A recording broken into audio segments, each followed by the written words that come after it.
Hola chicos, hoy vamos a tratar de responder a la pregunta de ¿qué es la literatura?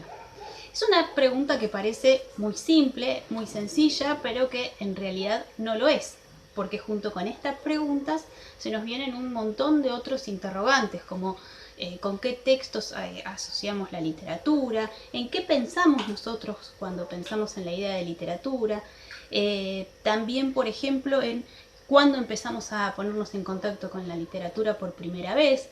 Y a veces nosotros pensamos que la literatura aparece en la primaria o en el jardín y de manera escrita.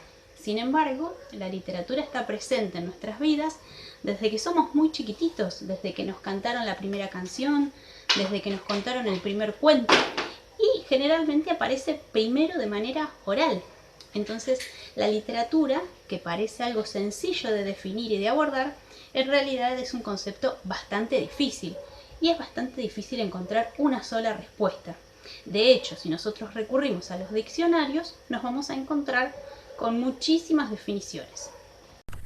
Por ejemplo, si yo busco en el diccionario que tengo a mano, acá en el bolso, encuentro creación escrita de la imaginación. Pero si recurro a otros diccionarios, por ejemplo al de Estrada, puedo encontrar que es un arte bello que utiliza la palabra. En el diccionario de la Real Academia Española, en internet, dice que la literatura es una palabra que viene del latín litera, que significa letra. Otros diccionarios dicen teoría de las composiciones literarias de una nación, como cuando se habla de la literatura española, la literatura norteamericana, la literatura argentina. Otros diccionarios dicen arte que consiste en expresar sentimientos e ideas con palabras escritas o habladas. Fíjense que acá ya más compleja, ¿no? Ya lo llaman nuevamente arte, como el diccionario de Estrada.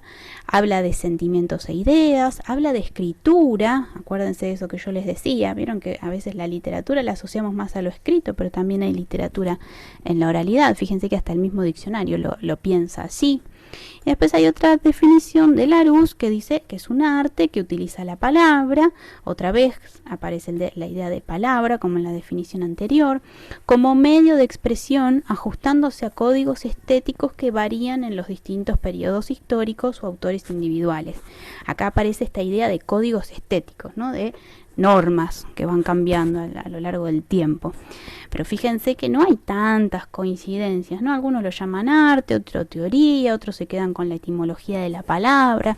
Como les decía antes, evidentemente no es tan fácil definir la literatura. Tomemos algunas de las palabras claves que presentan estas definiciones. Todas podemos decir que hablan de creación, que implican estos procesos de la imaginación de quienes se pueden sentar a escribir.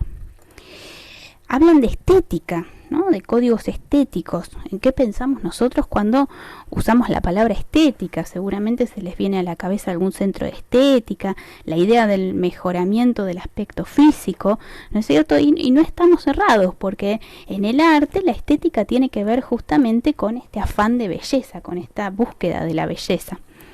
Y en varias de las definiciones también se habla de palabras, porque sin duda las palabras son el instrumento de la literatura, y el código, ¿no? Estas reglas que a lo largo del tiempo van cambiando y la literatura va de alguna manera respondiendo a ellas, o ajustándose o rebelándose en contra de esas normas. La literatura, entonces, podemos decir que siempre nos va a hablar de creación, nos va a hablar de la imaginación. Entonces vamos a caer sin duda en este concepto de ficción, porque justamente es la ficción lo que distingue a la literatura de otros tipos de textos, de otros tipos de discursos, porque la literatura crea algo nuevo, algo que sale de la imaginación del artista. Una noticia o un artículo científico se basan en la realidad. La literatura no, la literatura crea algo nuevo. La literatura es ficción, y la ficción no es solamente mentira o engaño. La ficción justamente es esta creación que utiliza la imaginación. Entonces la ficción nos permite descubrir otras realidades. Realidades, insisto, que salen de la cabeza de un artista. A diferencia de un artículo científico en donde el que lo escribe se tiene que ajustar a una verdad. Hay una búsqueda de la verdad distinta a la que se plantea en la literatura. No solamente la literatura es ficción, todo el arte es ficción, porque todo sale de la imaginación de un artista. Una película sale de la cabeza de un cineasta, una obra de teatro sale de la mente de un dramaturgo, una pintura de la mente de un pintor, una canción o una pieza musical de la mente de un músico. ¿Qué pasa, me van a decir ustedes seguramente, con la literatura que está basada en hechos reales? ¿Es o no es ficción? ¿Les pasó alguna vez de leer una biografía o de leer, de ver una película que al final dice basada en hechos reales? ¿Es o no es literatura si está basado en hechos reales? Y bueno, justamente la clave es esa palabra, basado, ¿no? Si uno se basa en algo, no es exactamente esa realidad. Toma elementos de la realidad, pero no es la realidad. Entonces, podemos llevarlo a un ejemplo bien concreto. Tomemos el caso de algo que nos pasa a la mañana, ¿no? Vamos a la escuela y nos pasa algo original, algo que sale de la rutina. Entonces llegamos emocionados y lo contamos.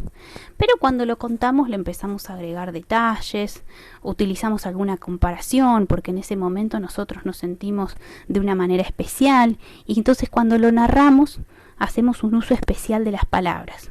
Bueno, ahí ya no estamos relatando un hecho histórico, estamos haciendo una ficción, estamos creando algo nuevo. Entonces, cuando la realidad no aparece tal como yo la viví, lo que yo voy a contar después se vuelve una creación de mi imaginación, se vuelve materia literaria, se vuelve literatura, porque se vuelve una representación, una imitación de la realidad. Lo mismo va a pasar con un cuadro. Imaginen que yo vuelvo de vacaciones y pinto un cuadro del paisaje que quedó en mi mente y me queda igualito. Ustedes miran una foto y miran el cuadro y me quedó igualito. Bueno, pues bien, eso que yo pinté va a ser una representación que yo reconstruyo con mi cabeza. Una representación de ese paisaje en un momento, con la temperatura, ese día que yo lo vi, con los sentimientos que yo tenía en ese momento. No va a ser la realidad. ¿Se entiende la diferencia?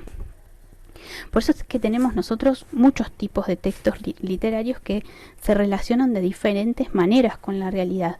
Algunos se parecen más a la realidad, que son esos a los que llamamos realistas, y otros se parecen mucho menos, al contrario, están tan alejados de la realidad que conocemos que nos resultan totalmente extraños, ¿no? Como el cuento de terror, el cuento fantástico, o inclusive los cuentos maravillosos, ¿no es cierto? Donde aparece un dragón volando y está bien, porque en ese género no nos tenemos que ajustar a las normas de la realidad, ¿no? Veamos este cuadro. Este cuadro para entender cómo el arte representa la realidad. Si yo les pregunto qué es esto que vemos en el cuadro, la mayoría de ustedes va a reconocer que es una pipa, ¿no es cierto? Me van a decir, esto es una pipa. Sin embargo, el pintor, cuando hizo este cuadro, escribió lo siguiente abajo. Bueno, no lo vamos a leer en francés porque ni ustedes ni yo seguramente pronunciamos francés, pero les juro que ahí en francés dice: esto no es una pipa. Bueno, pero entonces, ¿por qué lo hizo? Si todos miramos y estamos de acuerdo en que eso es una pipa, ¿por qué el pintor nos pone abajo, Magritte, ¿por qué nos pone debajo, esto no es una pipa? Bueno, porque el artista quiso decir, ojo, por más que esto se parezca mucho a una pipa, no es la pipa que ustedes pueden tocar, el objeto real y que mi abuelo usaba para fumar, ¿no? El artista quiere marcar una diferencia entre el arte y la realidad. Entonces, aun cuando el arte se parezca tanto a la realidad, el arte siempre es una creación que se hace desde un punto de vista, porque nunca miramos desde el mismo punto de vista. Ahora mismo, por ejemplo, nosotros que estamos viviendo la cuarentena, todos la atravesamos de maneras diferentes. Seguramente el día de mañana, cuando le contemos a nuestros nietos cómo lo vivimos, todos vamos a contar narraciones distintas, porque todos lo estamos viviendo de maneras distintas. O piensen en el primer día de clases. Algunos de ustedes son compañeros desde el jardín, se conocen un montón, fueron todos a la misma escuela, y aún en esas circunstancias van a tener recuerdos distintos del primer día. ¿Por qué? Porque los vivimos desde diferentes puntos de vista. Entonces, percibimos la realidad de diferentes maneras, ¿no? La vemos de diferentes maneras. La literatura, entonces, como todo arte, es producto de la imaginación. Como todas las artes, tiene una herramienta, un instrumento. Hoy decíamos que las diferentes artes echan mano a diferentes cuestiones, por ejemplo, el cine a las imágenes, la música a los sonidos, la pintura a los pinceles, las danzas al cuerpo, al movimiento. Bueno, la literatura usa las palabras, hace un uso específico de las palabras. Podemos pensar también en cuál es el objetivo de la literatura, cuál es la finalidad. Una de las definiciones, de hecho, hablaba de la finalidad estética. Bueno, ¿y qué significa esto? Estético, como anticipábamos, significa búsqueda de belleza. Y esto nos va a traer un problemón, porque ¿qué es la belleza? Y a todos no nos gusta lo mismo, ¿no es cierto? Función estética, belleza. No a todos nos gusta lo mismo. Cuando pensaba en explicarles esto, yo pensé en los siguientes cuadros. Bueno, pienso en cuadros porque es más visual, ¿no es cierto? Este primero que apareció se llama La lección de anatomía, es de Rembrandt. Este que apareció acá en el margen derecho es de Goya, se llama Saturno devorando a su hijo. Y acá tenemos a La vuelta del malón, que es un cuadro muy muy grande que está en el Museo de Bellas Artes. Recomiendo que lo vean porque es impactante. Estos tres cuadros, que son arte, tienen esta función estética, tienen la función de belleza y sin embargo, seguramente, por lo menos a mí, me impresionan un montón. No es algo que me parezca lindo. Y acá tenemos que hacer la diferencia, porque cuando hablamos de belleza, no hablamos de unicornios y cosas rosadas y armonía y felicidad. Cuando hablamos de belleza, la idea de belleza en el arte es la de mostrar incluso aquello que es terrible o doloroso, pero que impacta, que provoca algo, que causa admiración, que nos conmueve, que nos provoca algo, que hace que algo se nos mueva adentro, que nos surja algún sentimiento. Y entonces ahí nosotros caemos en la cuenta de el profundo talento del artista que estuvo involucrado en ese arte, ¿no es cierto? Bueno, chicos, espero que les haya resultado claro. Cualquier duda, cualquier consulta que tengan, me escriben por la plataforma o si quieren me dejan un comentario en este mismo video y yo les voy respondiendo. Un abrazo, chau chau.